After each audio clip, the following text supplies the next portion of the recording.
Hello guys, welcome back to channel. This is me with go പൊളി. എന്റെ സ്വത്ത് കുട്ടികളെ, നമ്മുടെ ബൊറൂട്ടോയുടെ സപ്പോർട്ട് ഇപ്പൊ അനുദിനം കുറഞ്ഞു കുറഞ്ഞു വരാണ്. അതിന്റെ കാരണം അതെന്താണെങ്കിലും കൂട്ടുകാരെ ധൈര്യമായിട്ട് കമന്റ് ചെയ്യുക. എന്റെ ഈ ശബ്ദത്തിനും ശരീരത്തിനും ചില പ്രശ്നങ്ങളൊക്കെ സംഭവിച്ചിരിക്കുകയാണ്. പക്ഷെ തീർച്ചയായിട്ടും എന്റെ സ്വത്ത് കുട്ടികളെ സപ്പോർട്ട് ചെയ്യുകയാണെങ്കിൽ ഉറപ്പായിട്ടും ബൊറൂട്ടോ ഇതിലും പവറായിട്ട് നമുക്ക് കൊണ്ടുവരാൻ കഴിയും. സോ നിങ്ങൾക്ക് ഇഷ്ടപ്പെട്ട എപ്പിസോഡ് നിങ്ങളുടെ ഫ്രണ്ട്സിന്, റിലേറ്റീവ്സിന്, അങ്ങനെ എല്ലാവർക്കും അയച്ചു കൊടുക്കുക. എപ്പിസോഡിന്റെ ഓപ്പണിംഗ് സീനിൽ ഇപ്പൊ നമ്മുടെ ടൊണാരി ആയിരിക്കും കാണിക്കുക. ഈ ടൊണാരി മറ്റാരുമല്ല, മുൻപ് ഹിരട്ടയെ പ്രണയിച്ചവനാണ് ടൊണാരി. അപ്പൊ ഒറുട്സുഗി എന്ന് പേരുള്ള ഒരുത്തൻ ടൊണാരിയുടെ തൊട്ടു മുൻപിലേക്ക് വന്ന് അങ്ങനെ ഹായ് ആയിട്ട് നിൽക്കും. ടൊണാരി ചോദിക്കും, 1000 വർഷങ്ങളായിട്ട് നീ എന്റെ കണ്ണിൽ പെട്ടിട്ടില്ല. അപ്പോഴായിരിക്കും അവൻ പറയാ, ഞങ്ങൾ നിന്നെ ശ്രദ്ധിക്കുന്നുണ്ടായിരുന്നു.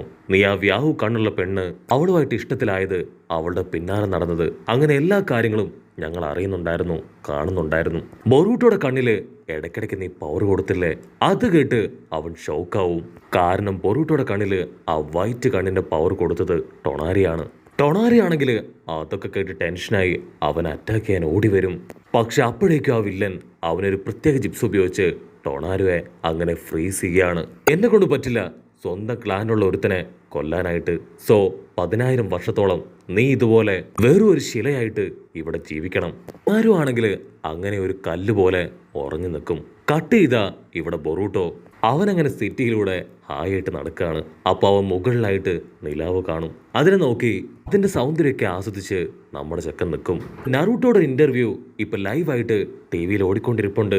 ബൊറൂട്ടോ അവനാണെങ്കിൽ ഇപ്പൊ ഇന്റർവ്യൂ ശ്രദ്ധിക്കാൻ തുടങ്ങും. അവന്റെ തൊട്ടു പിന്നാലെ അവന്റെ ഫ്രണ്ട്സും അവിടേക്ക് വരും. ആങ്കർ ചോദിക്കും, 4th നിഞ്ച വാറിനെ കുറിച്ച് ഇപ്പോൾ ഉള്ള ജനറേഷനിൽ ആർക്കും കറക്റ്റായിട്ട് അറിയില്ല. അതിനെക്കുറിച്ച് എന്തെങ്കിലും അങ്ങേക്ക് പറയാൻ കഴിയോ?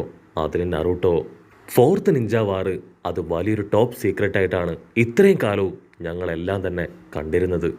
പക്ഷെ ഇപ്പം അതിനെക്കുറിച്ച് ഗ്രാമത്തിലുള്ള ആൾക്കാർ പതിയെ അറിഞ്ഞു തുടങ്ങിയിരിക്കുകയാണ്. അതുകൊണ്ട് തന്നെ എനിക്ക് തോന്നുന്നു അതിനെക്കുറിച്ച് കുറെ കൂടെ കാര്യങ്ങൾ ജനങ്ങൾ അറിയേണ്ട ആവശ്യമുണ്ടെന്ന്. അവിടുന്ന് അങ്ങനെ കട്ട് ചെയ്ത ഇപ്പോ നറൂട്ടോയുടെ വീട് കാണിക്കും. അവിടെ ഹിനട്ട ആണെങ്കിൽ പഴയ ഓരോരോ സാധനങ്ങൾ ക്ലീൻ ചെയ്ത് വെക്കാണ്. അപ്പൊ നറൂട്ടോയുടെ ചെറുപ്പകാലത്തെ യൂണിഫോമും ഡ്രസ്സൊക്കെ അവൾ കാണും.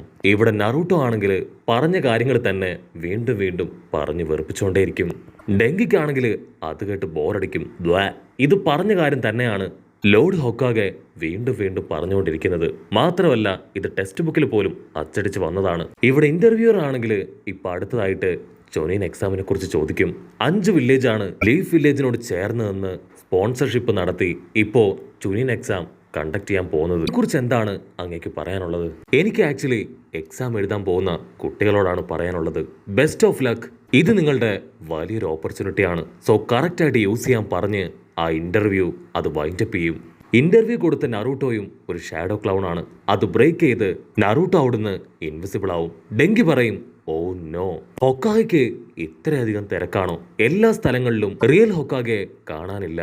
അവന്റെ ക്ലൗൺസിനെ മാത്രമാണ് നമുക്ക് കാണാൻ കഴിയുന്നത്. ഉടനെ ഡെങ്കി ചോദിക്കും, ഞാനിപ്പോ ഒരു ജുനീൻ ആയിരുന്നെങ്കിൽ നിങ്ങൾക്കൊക്കെ എന്തായിരിക്കും എന്നെ കുറിച്ചുള്ള അഭിപ്രായം? ചിക്കടയ്ക്കാണെങ്കിൽ അത് കേട്ട് കുറച്ച് ചിരിയും വരും. അവൻ പറയും, ആദ്യം നീ ഈ ചുനീൻ എക്സാമിൽ പാസ്സാവ്, അതിനുശേഷം നമുക്ക് വലിയ സ്വപ്നങ്ങളൊക്കെ കാണാമെന്ന് പറഞ്ഞ് അവനെ കളിയാക്കും. അതിന് ബൊറൂട്ടോ പറയും, ഈ എക്സാമിൽ ജയിക്കുന്നതിലൊന്നും ഒരു കാര്യവുമില്ല. എനിക്ക് സാസുകയെ പോലെ ഒരു സുപ്രീം നിഞ്ചയെ മാറാനാണ് ഏറ്റവും ഇഷ്ടം. അതിനവർ വണ്ടടിക്കും, സാസുകയോ അത് സാറയുടെ പപ്പയല്ലേ? ഉടനെ ബൊറൂട്ടോ പറയും, അതെ, അദ്ദേഹം ആരുടെയും വാക്കൊന്നും കേൾക്കാറില്ല. സ്വന്തം ഇഷ്ടത്തിന് ഒറ്റയ്ക്ക് നിന്നാണ് ഈ ഗ്രാമത്തിന് വേണ്ടി വില്ലന്മാരുമായിട്ട് ഫൈറ്റ് ചെയ്ത് പോരാടുന്നത്. അത്രയും പവർഫുൾ ആയിട്ടുള്ള ഒരാളെ ഇതുവരെ ഞാൻ കണ്ടിട്ടില്ല. അദ്ദേഹം ഒരു കോൾ നെഞ്ചയാണ്, എന്റെ പപ്പയെ പോലെ യൂസ്ലെസ് ഒന്നും അല്ലാന്ന് പറഞ്ഞ് അവനിപ്പോ ഷിക്കഡായുമായി ട്രെയിനില് എവിടേക്കോ പോവാണ്. അവിടുന്ന് അങ്ങനെ ബ്ലാക്ക് ഔട്ട് ചെയ്ത ഇപ്പൊ ഷിക്കഡ ടീമിന്റെ ക്യാപ്റ്റൻ മോഗയാണ്. അവളാണെങ്കിൽ ടീമിലുള്ള എല്ലാ മെമ്പേഴ്സിനും ഇപ്പൊ ആപ്ലിക്കേഷൻ ഫോം ഒക്കെ കൊടുക്കുകയാണ്. അവരാവേശത്തില് അത് മുഴുവൻ ഫില്ലപ്പ് ചെയ്ത് അവൾക്ക് തിരികെ കൊടുക്കും. ഉടനെ ഈനോജിൻ ചോദിക്കും, നിങ്ങളാണോ ആക്ച്വലി ഞങ്ങളെ സപ്പോർട്ട് ചെയ്യുന്നത്? അതിന് മോഗി പറയും, അതെ, നിങ്ങൾക്ക് അത്രയും ടാലന്റ് ഉണ്ടെന്ന് തോന്നിയിട്ടാണ് ഞാൻ നിങ്ങളെ ഇപ്പൊ സപ്പോർട്ട് ചെയ്യുന്നത്. ഷിക്കടയ്ക്കാണെങ്കിൽ ഭയങ്കര കൺഫ്യൂഷൻ, ഈ എക്സാം എഴുതണോ വേണ്ടോ എന്നൊക്കെ ആലോചിച്ച് അവൻ അങ്ങനെ നിൽക്കും. ചോച്ചോ കാര്യമായിട്ട് അതിലുള്ള ഓരോരോ കാര്യങ്ങളും വായിച്ച് പഠിച്ചൊക്കെ ആയിരിക്കും ആൻസർ എഴുതുക. അവിടെ അങ്ങനെ കട്ട് ചെയ്ത ഇപ്പൊ നറൂട്ടോയെ കാണിക്കും. നറൂട്ടോ ആണെങ്കിൽ കാര്യമായിട്ട് എന്തൊക്കെയോ ആലോചിച്ച് അങ്ങനെ മൂഡ് ഓഫ് ആയിട്ടിരിക്കുകയാണ്. അവനാണെങ്കിൽ ഓരോ രജിസ്ട്രേഷൻ ഫോമിലും സൈനും സീലും ഒക്കെ ഇട്ട് അങ്ങനെ മാറ്റി വെക്കും. അപ്പോഴായിരിക്കും സയന്റിഫിക് ഡോക്ടർ കട്ടാസ്കി ആളിപ്പോൾ ഡോർ തുറന്ന് അവിടേക്ക് വരിക.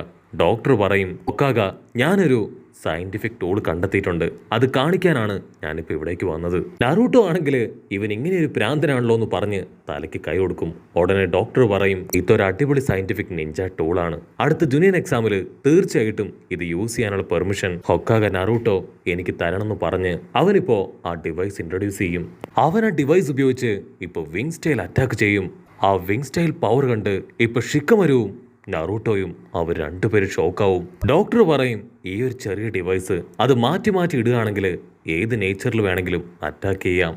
ഗനിയൻസിന് ട്രെയിനിങ് എടുക്കാനും പ്രാക്ടീസ് എടുക്കാനും മിഷൻ യൂസ് ചെയ്യാനും ഒക്കെ തന്നെ ഇത് പെർഫെക്റ്റ് ആണ്. അപ്പോഴായിരിക്കും നറൂട്ടോ പറയുക, ജൂനിയർ എക്സാം പെർഫോമൻസിന് വേണ്ടി നടത്തുന്ന ഒന്നല്ല, ഓരോ ജൂനിയൻസിന്റെയും കഴിവും അവരുടെ എബിലിറ്റിയും അസസ് ചെയ്യാനുള്ള ഒരു എക്സാമാണ്. ഇതുപോലുള്ള ടൂൾസ് അതവർ ഉപയോഗിക്കുകയാണെങ്കിൽ അവരുടെ സ്കില്ല് കുറയുക മാത്രമാണ് ചെയ്യുക. സോ ഒരു കാരണവശാലും എക്സാമിൽ ഇത് എന്നെ കൊണ്ട് ഉപയോഗിക്കാനായിട്ട് കഴിയില്ല. അതിന് ഷിക്കമരുവും പറയും, എക്സാമിൽ കുട്ടികളുടെ ടാലന്റ് അവരുടെ കഴിവ് അത് മാത്രമാണ് എക്സാമിൻ ചെയ്യുക, മറ്റൊന്നും അതിൽ ആഡ് ഓൺ ചെയ്യാനാവില്ല. അതിനാ ഡോക്ടർ പറയും, നമ്മളിപ്പോൾ ഉള്ളത് ടെക്നോളജിയെ ആൻഡ് അഡ്വാൻസ്ഡ് ന്യൂജൻ വേൾഡിലല്ലേ, സോ അതുകൊണ്ട് തന്നെ ഇതുപോലുള്ള കാര്യങ്ങളും നമ്മളിതിൽ യൂട്ടിലൈസ് ചെയ്യേണ്ടതില്ലേ. അത് കേട്ട് നറൂട്ടോ, നീ പറയുന്നതൊക്കെ കറക്റ്റാണ്, പക്ഷേ ഈ ഒരു എക്സാമിൽ അസസ് ചെയ്യുന്നത് അവരുടെ ടാലന്റ് മാത്രമാണ്. ഇത്തരത്തിലുള്ള പവർ അത് അവർ ട്രെയിനിങ് ചെയ്ത് ക്രിയേറ്റ് ചെയ്തെടുക്കേണ്ടതാണ്. സോ ഈ ഒരു എക്സാമിൽ ഇത് അലോ ചെയ്യാൻ പറ്റില്ല. ഉടനെ ആ ഡോക്ടർക്ക് ആൾക്ക് ഒരുപാട് വിഷമമായി തല താഴ്ത്തി പുറത്തേക്ക് ഇറങ്ങി പോവാണ്. ഡോക്ടറിന്റെ ചിന്ത അത് നറൂട്ടോയെ കുറിച്ച് മാത്രമായിരിക്കും. എങ്കിലും എന്തുകൊണ്ടായിരിക്കും നറൂട്ടോ അദ്ദേഹം ഈ ടെക്നോളജി അത് ആക്സെപ്റ്റ് ചെയ്യാതിരുന്നത്? പുതിയ ലോകത്തിന്റെ വളർച്ചയും സിസ്റ്റങ്ങളും അഡ്വാൻസ്ഡ് ആയിട്ടുള്ള കാര്യങ്ങളൊന്നും അദ്ദേഹത്തിന് ഇപ്പോഴും അറിയില്ല. അവിടുന്ന് അങ്ങനെ ബ്ലാക്ക് ഔട്ട് ചെയ്ത ഇവിടെ ഹേമാവരിയെയും ബൊറൂട്ടോ ആയിരിക്കും കാണിക്കുക. അവർ രണ്ടുപേരും ഇപ്പൊ ഭയങ്കര ഹാപ്പിയാണ്. കാരണം ഹേമാവരി അവൾ ആഗ്രഹിച്ച അവളുടെ ബർത്ത്ഡേ എത്തിയിരിക്കുകയാണ്. അവളാണെങ്കിൽ ഓരോരോ സാധനങ്ങളൊക്കെ റൂമിൽ അങ്ങനെ അറേഞ്ച് ചെയ്ത് വെച്ച് റൂം കളർഫുൾ ആക്കുകയാണ്. കട്ട് ചെയ്താ ഇവിടെ ഡോക്ടർ ആള് ലാബിലേക്ക് എത്തുമ്പോഴേക്കും ആരോ ഒരാള് ഇപ്പൊ അവനെ ലോക്ക് ചെയ്ത് അവിടുന്ന് കൊണ്ടുപോകും. അവിടുന്ന് അങ്ങനെ ബ്ലാക്ക് ഔട്ട് ചെയ്ത് next day Boruto an team അവരാണെങ്കിൽ വളരെ കാര്യമായിട്ട് വീഡിയോ ഗെയിം ഒക്കെ കളിച്ച് ആവേശത്തിലിരിക്കുകയാണ്. ഉടനെ ബൊറൂട്ടോ അവൻ സെക്കൻഡുകൾ കൊണ്ട് ആ ഒരു ഗെയിമിൽ ജയിക്കും. അതിനുശേഷം അവൻ തുള്ളിച്ചാടും. ബൊറൂട്ടോയുടെ ഗെയിമിനാണെങ്കിൽ ഓൾറെഡി ആ ഡോക്ടർ പവറപ്പ് ചെയ്ത് കൊടുത്തിട്ടുണ്ട്. ഉടനെ ആ ഒരു പവർ സ്ട്രെങ്ത് അതിപ്പോ അവന്റെ ഫ്രണ്ട്സുകളുടെ ഡിവൈസിലേക്കും സെൻഡ് ചെയ്യും. ചിക്കട പറയും, ഒരു കാരണവശാലും നമ്മളിങ്ങനെ ചെയ്യാൻ പാടില്ല, ഇത് ചീറ്റിംഗ് ആണ്, പതിയെ കളിച്ചു വേണം നമ്മൾ മുന്നേറി വരാൻ. ഒരു കാരണവശാലും ടെക്നിക്സ് ഉപയോഗിച്ച് ജയിച്ചിട്ട് യാതൊരു പ്രയോജനവും ഇല്ല. അപ്പൊ കറക്റ്റ് ടൈമിൽ ഇപ്പൊ മീറ്റ്സിക അവിടേക്ക് വരും. അവൻ പറയും, ഇതാണ് ജൂനിയർ എക്സാമിൽ പാർട്ടിസിപ്പേറ്റ് ചെയ്യാനുള്ള ആപ്ലിക്കേഷൻ ഫോം, ഇത് എത്രയും പെട്ടെന്ന് നീ ഫില്ല് ചെയ്ത് തരണം. പക്ഷെ ബൊറൂട്ടോ ആണെങ്കിൽ അവൻ പറയുന്നത് മൈൻഡ് പോലും ചെയ്യാതെ അങ്ങനെ ഗെയിം കളിക്കുകയാണ്. എന്നെ കൊണ്ട് പറ്റില്ല, ഞാൻ ഒരിക്കലും ഇങ്ങനെയുള്ള സില്ലി കാര്യങ്ങളൊന്നും ചെയ്യില്ല എന്ന് പറഞ്ഞ് അവനിപ്പോ വീണ്ടും ആ ഗെയിമിൽ തന്നെ കോൺസെൻട്രേറ്റ് ചെയ്യുകയാണ്. സാറട പറയും, ദയവ് ചെയ്ത് നീ എൻ്റെ കൂടെ വരണം, നീ വന്നാൽ മാത്രമേ നമുക്ക് 3 പേർക്കും എക്സാമിൽ പാർട്ടിസിപ്പേറ്റ് ചെയ്യാൻ കഴിയൂ. എൻ്റെ ഏറ്റവും വലിയ ആഗ്രഹമാണിത്. എൻ്റെ ആഗ്രഹം ഒരു ഹൊക്കാഗയായി മാറണം എന്നുള്ളതാണ്. അതിൻ്റെ ഫസ്റ്റ് സ്റ്റെപ്പാണ്. സോ പ്ലീസ് ബൊറൂട്ടോ, നീ എൻ്റെ കൂടെ വരണം. ഉടനെ ഷിക്കട പറയും, അതെ, നിങ്ങൾ 3 പേരും ഉണ്ടെങ്കിൽ മാത്രമേ എക്സാമിൽ കറക്റ്റായിട്ട് പാർട്ടിസിപ്പേറ്റ് ചെയ്യാൻ കഴിയൂ. നീ ഈ ലാസ്റ്റ് ടൈം കാലുമാറിയ അവളെ കൊണ്ട് ഒരിക്കലും ഇത് കംപ്ലീറ്റ് ചെയ്യാൻ കഴിയില്ല. നിങ്ങൾ 3 പേരും ട്രെയിനിങ് എടുത്ത് നല്ല രീതിയിൽ എക്സാം അറ്റൻഡ് ചെയ്യണം. പക്ഷെ ബൊറൂട്ടോ അപ്പോഴും തീർത്തു പറയും, എന്നെ കൊണ്ട് പറ്റില്ല, ഒരു കാരണവശാലും ഞാനിതിൽ പാർട്ടിസിപ്പേറ്റ് ചെയ്യില്ല. ഉടനെ മീറ്റ്സുകി, നിന്റെ ഏറ്റവും വലിയ ആഗ്രഹമല്ലേ നിന്റെ പപ്പയെ വെല്ലുവിളിക്കണമെന്ന്? നീ ആരാണെന്ന് നിന്റെ അച്ഛനും 5 വില്ലേജുകൾക്കും കാണിച്ചു കൊടുക്കാൻ പറ്റിയ അവസരമാണ്. ഇതുപോലൊരു ഗോൾഡൻ ഓപ്പർച്യൂണിറ്റി ഇനി നിനക്ക് കിട്ടില്ല എന്നൊക്കെ പറഞ്ഞ് നൈസായിട്ട് അവനെ ട്രിഗർ ചെയ്യും. അത് കേൾക്കുമ്പോൾ ഇപ്പൊ ബൊറൂട്ടോയ്ക്കും ചെറിയൊരു ആഗ്രഹം തോന്നും. ഉടനെ ബൊറൂട്ടോ ചാടി എഴുന്നേറ്റ്, അങ്ങനെയാണെങ്കിൽ എനിക്കും ഈ എക്സാമിൽ പങ്കെടുക്കണം. എൻ്റെ എബിലിറ്റിയും പവറും എന്താണെന്ന് എൻ്റെ അച്ഛൻ്റെ മുൻപിലും 5 ഗ്രാമങ്ങളിലുള്ള എല്ലാ സ്റ്റുഡൻസിൻ്റെയും ടീച്ചേഴ്സിൻ്റെയും മുൻപിൽ എനിക്ക് തെളിയിക്കണം. അവിടുന്ന് അങ്ങനെ ബ്ലാക്ക് ഔട്ട് ചെയ്ത ഇപ്പോൾ ഒരു 3 പേരും ഹാപ്പി ആയിട്ട് നടന്നു വരികയാണ്. അപ്പോൾ ഹിരട്ടയും ഹീമാവരിയും അവർ 2 പേരും ഇപ്പോൾ അവിടേക്ക് നടന്നു വരും.